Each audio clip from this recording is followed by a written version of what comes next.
Bienvenidos, Pablo, Soraya. Comenzáis con esta celebración el punto de partida que tenéis por delante, para recorrer juntos, para construir vuestra vida y para crear una familia. Y este largo camino estará seguro lleno de muchas alegrías.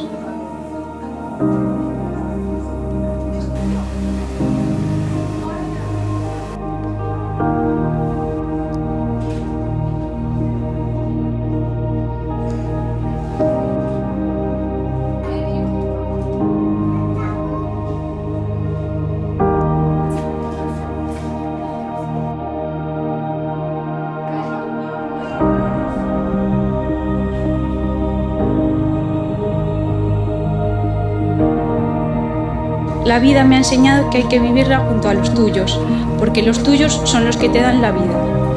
Te darán momentos de risas, de felicidad, de canciones, de miradas que solo tú y yo entendemos.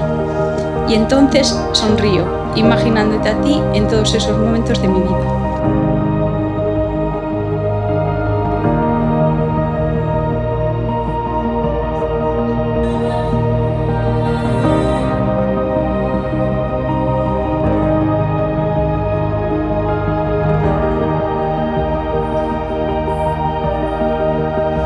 Empiezas una nueva etapa y yo estoy aquí, preparada para apoyarte y disfrutar de estos momentos como tantos otros que hemos pasado.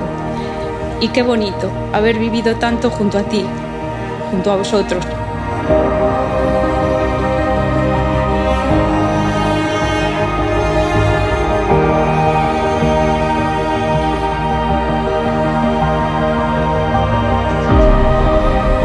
Voy a ser breve. Cuando decidisteis formalizar vuestra relación un 28 de diciembre, pensé que era broma. Día de los Santos Inocentes, ¿a quién se le ocurre? Y después de tantos años, Pablo, la broma se te fue de las manos. Ya no hay vuelta atrás.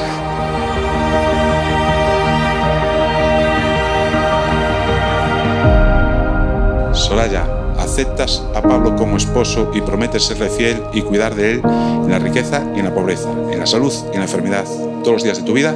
Sí, quiero. Pablo, ¿aceptas a Soraya como esposa y prometes serle fiel y cuidar de ella? Sí, quiero.